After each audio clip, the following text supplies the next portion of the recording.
ನಮಸ್ತೆ ಫ್ರೆಂಡ್ಸ್. ಗಣಪತಿ ಹಬ್ಬದ ವಿಶೇಷ.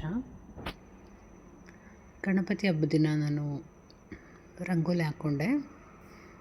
ಆನಂತರ ದೇವರ ಅಲಂಕಾರ ಎಲ್ಲ ಹೀಗಿತ್ತು. ಮೋದಕ ಮಾಡಿದೆ.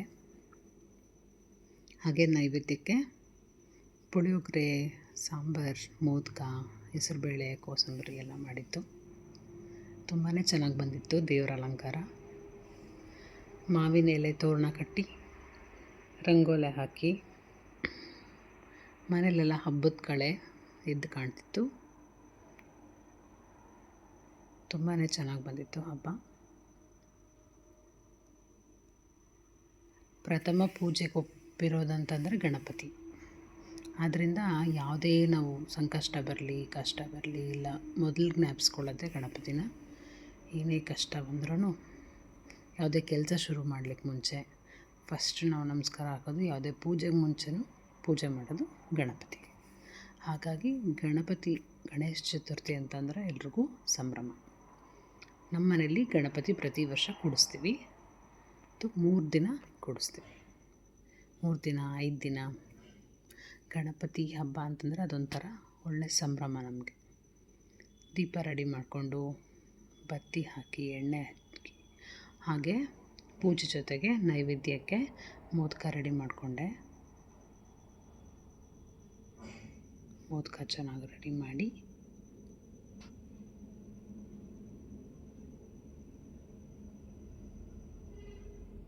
ಅಕ್ಕಿ ಹಿಟ್ಟಿನ ಹದ ನೀವು ನೋಡಿಕೊಂಡು 2 ಕಪ್ ನೀರಿಗೆ 1 ಬಟ್ಲು ಅಕ್ಕಿ ಹಿಟ್ಟು ಹಾಕ್ಕೊಂಡು ಸ್ಟವ್ ಮೇಲೆ ಕುದಿಸಿ ಹಿಟ್ಟನ್ನು ನಾದ್ಕೋಬೇಕು. ಆನಂತರ ಸ್ಟಫಿಂಗ್ ಒಳಗಡೆ ಹಾಕೋಕ್ಕೆ ಅದಕ್ಕೆ ಗಸಗಸೆ, ಕಾಯಿ ತುರಿ, ಬೆಲ್ಲ, ಇದಕ್ಕೆ ಮೋದಕದ ಮೋಲ್ಡ್ ತೊಗೊಂಡು ಅದರಲ್ಲಿ ನಾನು ಅಕ್ಕಿ ಹಿಟ್ಟು ಸ್ಟಫಿಂಗ್ನ ಮೊದಲಿಗೆ ಹಾಕ್ಕೊಂಡು ಮಧ್ಯದಲ್ಲಿ ಹೂರಣನ ತುಂಬ್ಕೊಳ್ತಾ ಇದ್ದೀನಿ. ಈ ರೀತಿ ಹಾಕ್ಕೊಂಡು ಆನಂತರ ಮತ್ತೆ ನಾವು ಅದನ್ನು ಮೋದಕನ ಕ್ಲೋಸ್ ಮಾಡ್ಕೊಳ್ಳೋದು. ಮತ್ತು ಈಗ ಮೋಲ್ಡಿಂದ ತೆಗೆದ್ರೆ ರುಚಿಯಾದಂಥ ಮೋದಕ ರೆಡಿಯಾಗುತ್ತೆ ನೈವೇದ್ಯಕ್ಕೆ. ಗಣಪತಿಗೆ ತುಂಬಾ ಇಷ್ಟವಾದಂಥ ಮೋದಕ. ಅವತ್ತು ನಾನು ಹಸಿರು ಸೀರೆ ಉಟ್ಕೊಂಡು ದೇವ್ರ ಪೂಜೆ ಮಾಡಿದೆ. ಚೆನ್ನಾಗಿ ಬಂದಿತ್ತು ಡೆಕೋರೇಷನ್ ಎಲ್ಲ.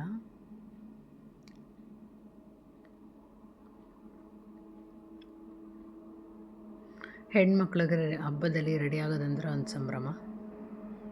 ಮ್ಯಾಚಿಂಗ್ ಓಲೆ, ಬಳೆ, ಸರ ಎಲ್ಲ ಹಾಕ್ಕೊಂಡು ಸೀರೆ, ಬಳೆ ಎಲ್ಲ ಒಂಥರ ಖುಷಿ ಕೊಡುತ್ತೆ. ಅರಿಶಿನ, ಕುಂಕುಮ, ಹಾಗೆ ಮುಡಿಲಿ ಹೂವು ಮುಟ್ಕೊಂಡ್ರೆ ಹೆಣ್ಮಕ್ಳಿಗೇನೋ ಒಂಥರ ಸಂಭ್ರಮ. ನಂಬಿದೆ ನಿನ್ನ ನಾಗಾಭರಣ, ಕಾಯೋ ಕರುಣಾಮಯ ನನ್ನ. ನಿನ್ನೆ ನಾಮವು ಒಂದೇ, ನೀಗಿಸಬಲ್ಲದು ಬಾಧೆ. ತನ್ಮನ ಜೀವನ ಪಾವನವಯ್ಯ, ಶಂಭೋ ಎನ್ನಲು ಇಲ್ಲ ಭಯ.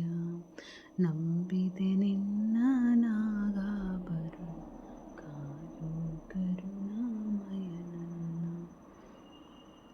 ನಿನ್ನೆ ನಾಮವು ಒಂದೇ, ನೀಗಿಸಬಲ್ಲದು ಬಾಧೆ. ತನುಮನ ಜೀವನ ಪಾವನ. ಬೋಲೋ ಗಣಪತಿ ಮಹಾರಾಜ್ ಕಿ ಜೈ. ವಿಘ್ನ ವಿನಾಶಕರಿಗೆ ಜೈ. ನಮಸ್ತೆ.